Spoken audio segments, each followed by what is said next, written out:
the Live and Create podcast.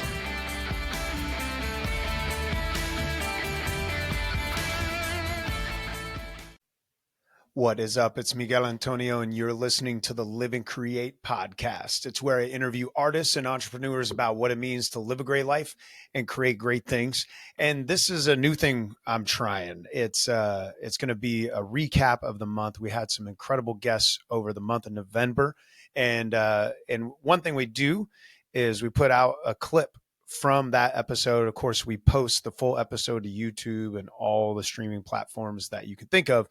But we also like to throw out a clip, a highlight of it. And I wanted to highlight those highlights and do a recap. And so the guests this month were Vincent Orsolini, Ashleigh Chevalier, Corey Jackson, Johnny Terrell, Caleb Geronimo, Andy Ross, and Neil Nice. And what I'm going to do is just listen with you with the clip itself and just give a little more commentary on how that clip inspired me. And I hope it'll be a really great recap and a re-inspiration, if you will, for everybody listening. So let's start with the first one. We got Vincent Orsolini. I'm going to bring up this clip. And I am loving. I'm messing it up. It's going. And I'm learning the new technology as we go. Let's listen. I am loving and embracing everything that I go through in life, whether if it's up high or down low. I'm embracing all the things about life, because at the end of the day, it's about the journey and not the destination. And once I switch my mindset to that, I'm able to be very content and very happy with where I'm at, even though I have big aspirations and I want to do so much, and I know I can, and I probably will, and I'm pushing towards it. But I'm making sure to stay right here in the present and be super grateful for all the things that I have around me, the people, my house, my studio, being able to have dinner, to being able to be on a podcast right now, just coming back to that ground, to being grounded and being very grateful. I'm super, super grateful for that. And I'm right here in the present. Oh, there we go. So yeah, that clip, it inspired me a ton. I love Vincent's perspective of life. It seems like this idea of mindfulness is very true and very real to his life. And it's something that I have tried to incorporate for many years in my own. I'm a very, very goal-driven personality, and always thinking of the end game, which often meant throughout my life, I just forgot to enjoy things along the way. And so this idea of mindfulness, whenever I hear someone talk about it, and especially like Vincent, whenever I see someone also just live it out, not just talk about it in his own day-to-day life, it's always inspiring to me. And so that idea, again, of just slowing down, being present, enjoying the simple things, even though you're on the way to, building. I love that he mentioned that as well. He still wants to accomplish big things, because I feel like too often what can happen is we either one or the other. At least for me, I'm either all in or all, out. And so I know there was a time for me even where I felt like I had to give up chasing all those big dreams as well. But I didn't find joy there either. It's like I'm learning to live this tension in between, this tension of enjoying the journey while also chasing big dreams. So yeah, I love Vince's perspective. Let's go to Ashleigh Chevalier. Here we go. Right now, how would you define living a great life? Authentically and honestly. Yep. Authentically and honestly. For me, that's being a mom, doing, pursuing fitness and excellence in my businesses, and music is a part of those businesses. And then also not making excuses anymore.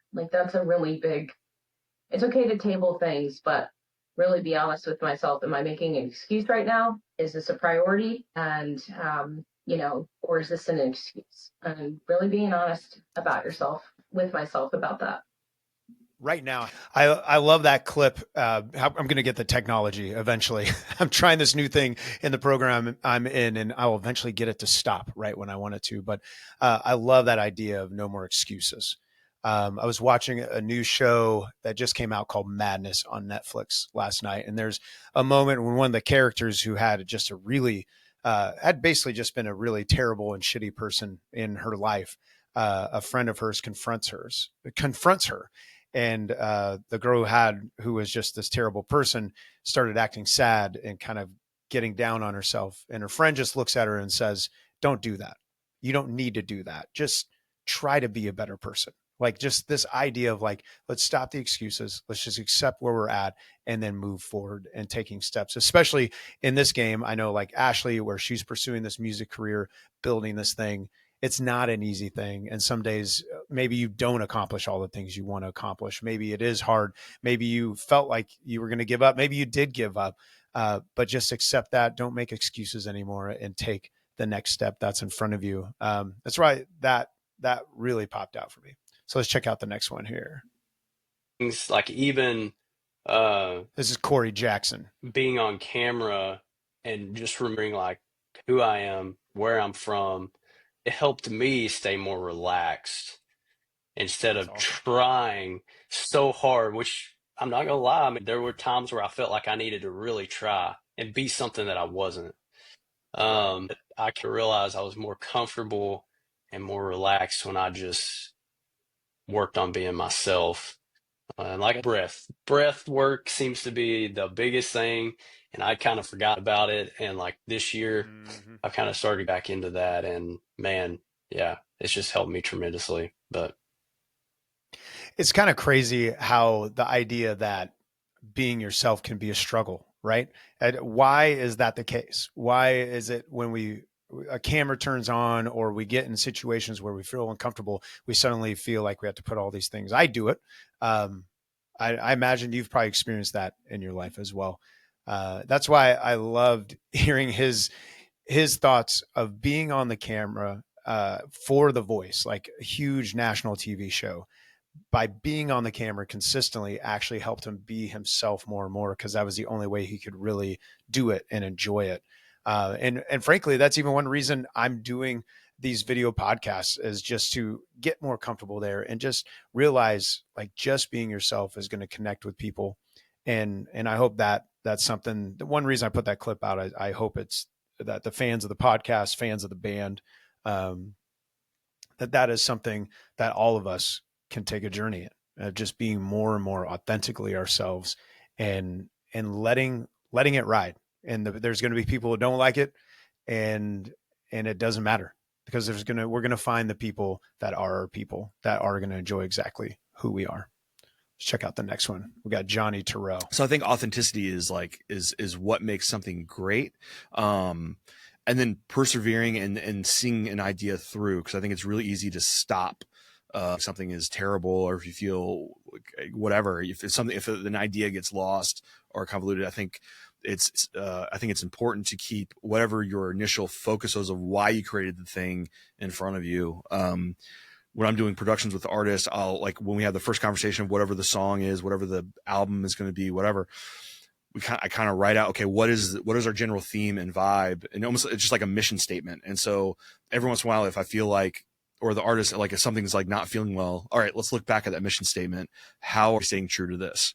So I think creating something great comes from like being authentic to either the idea, your creative spirit, whatever the flow state of creating brings in. I think it's just being true to that. It's interesting how in this endeavor of asking people questions, living a great life, creating great things, so often it comes back to authenticity and just being yourself. Kind of like we already saw in Corey's clip, follows it into Johnny's clip. Applying that in the things we create, of being authentic. Like this is why we set out to do this thing. Don't let other people steer you in different directions. Really understand and take hold of, like, why am I doing this thing?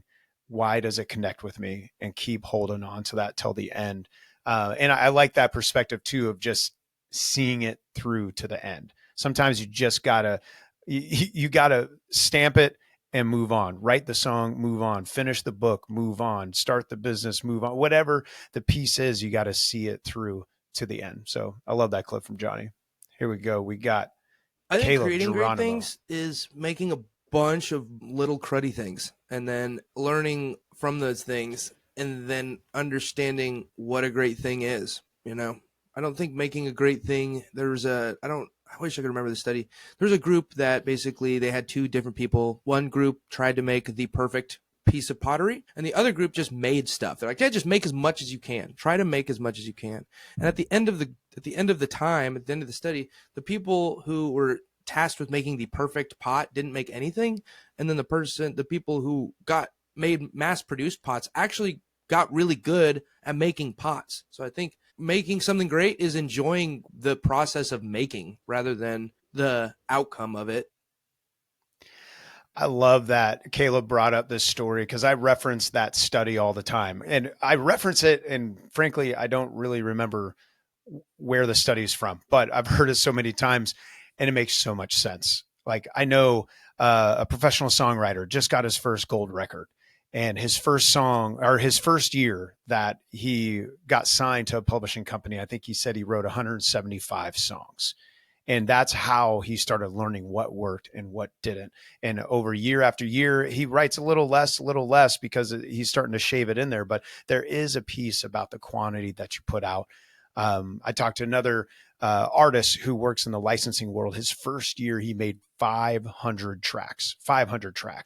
And now he's not doing anywhere near that, but it was that journey of just one after another, sending it in and getting feedback that helped him grow into the artist that he is today. And if you try to get everything just perfect, for example, right now I'm learning production, mixing, and mastering in the background, where before I would just write a song and then, hire out a lot of other pieces, but I'm learning all those pieces along the way. And even things that I just a few months ago now, we just popped open and listened to, and I'm just like, oh, I can't even listen to it. But at that time, it sounded good. It's that progress that we're looking for. And the only way you get that progress is to get reps in as an artist, as a business owner, whatever it is. You got to get those iterations in. Naval Ravikant is a business author that I really admire and take a lot of advice from. And he talks about it's not just the 10,000 hours, it's not just the time in, but it's the 10,000 iterations. In my world, it's the writing the song, giving it to someone, getting feedback, fix this, fix that. This didn't work. I don't know why you're doing that. But getting that feedback from trusted people, and then going back and writing the next one, and then writing the next one, and writing the next one. For our How to Start a Fire EP, I wrote 60 songs, and we picked 6. We did another EP after that. I think I wrote 100 songs. I think we ended up picking 5. And then that song never even came to fruition. The band ended. So that's the only reason it didn't come to fruition. We came back. I think I wrote 30 or 40 songs, and we picked 2. And so on and so on, putting one song after another, or one piece after another. Many, as Caleb said, many, I'll add into it. It's creating good art is creating a lot of little pieces of shitty art until you get to the good art. I love that one. Here we go. We got Andrew. Well, I think great. There is a gray area that is great, because everybody, like, you think your music is great.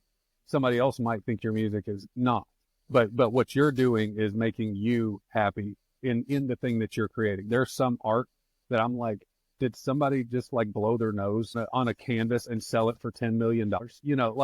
But that artist found pleasure in making that thing, and they put their heart and soul into that thing. And so great is subjective, So for me, it kind of winds back to the other, like, if you put your heart and soul into something, and you are pushing yourself to be creative when you do it, and you're authentic and true about it, then to me, that's great art. Again, back to authenticity. Pick this clip because it really does get down to that subjectivity too. Like, when I ask this question, great art, I don't necessarily have like, this is great art in my head and looking for the right definition. I'm looking really for that person's definition. And again, it comes down to the subjectivity and how we get there. And understanding ourselves, and respecting and understanding other people's perspectives as well. There's another story that Andy told in the podcast. When I re-listened to the full podcast, I don't think it made it in the final version. I think I got cut off at the end. But he told another story of trying to find, like, get his snare just right. because he's a drummer and does a lot of TikTok covers, those kind of things for his fan base. And he talked about just really going after trying to get this snare sounding right, spending an entire day. And he's like, I know it sounds crazy. And I was like, bro, it does not sound crazy that you would spend that much time on getting a great snare sound. I was like, I've spent entire days doing that and then ended up not even using that snare sound. But he told me after spending all that time, then he started putting out these videos. And there was another artist on TikTok that was watching his videos and got a hold of him. And he said, I want to hire you to drum on my track, mainly just because of that snare sound. And that artist shared with Andy, he told him, he said, I have had this snare sound in my head that I could not like make happen, that I cannot bring to fruition. But then the moment I heard your snare sound in that video, I knew that was what I needed in my song. And that story blew my mind. I've been thinking about it nonstop. It blew my mind because realizing these things that we chase after, these things that are in our hearts and our brains that we want to build, that if we actually chase after that dragon, if we actually go for that thing, not only will it help us find fulfillment, but there's someone else out there who is waiting for that very, very thing that you were chasing after and you were working on building. And again, that blew my mind. It was amazing. And then last clip of the episode, we got Neil. How would you define creating great things? Extending the narrative. Just as I think music and art in a more general in a more general sense is all just a collection of humans contributing. Like every song I've ever written, I can tell you exactly which parts of which already written songs incorporated into that thing existing. And so that's why I feel so strongly about original music, is that you're just adding more stuff to the aggregate for people to pull from, where it's like, even if there's only two musicians that ever hear one of my songs, if one of them, feels some kind of way about it and then writes their own song based off of that, then that's like you're adding to the pot, like you're adding more. There are no self-made artists at all. No self-made artists exist. And anyone who thinks they are, they're mistaken. And I love Neil's perspective of this. The way he said that, extending the narrative, I was like, oh my God, we got to make that the clip right there. Extending the narrative. To realize that, like, for me personally, the songs that I write, this podcast, the content we create is simply part of a conversation. The books that you're out there writing, the businesses that you're starting, all the things you're creating is simply part of a conversation. It's part of that full journey, bigger than even ourselves, extending the narrative. Man, it's a great month. December is going to be full of a lot of other great guests as well. And let me know what you thought of the recap episode. If you want to see these clips when they come out, if you haven't been following us, make sure you follow the band at Run With It Band. It's at Run With It Band. Excuse me. Anywhere you follow people at. And, but yeah, make sure you follow on there. We'll be dropping clips, and yeah, have a great day. Thank you for listening to the Live and Create podcast. If you like what you heard, make sure you subscribe and leave a comment or a review. The Live and Create podcast.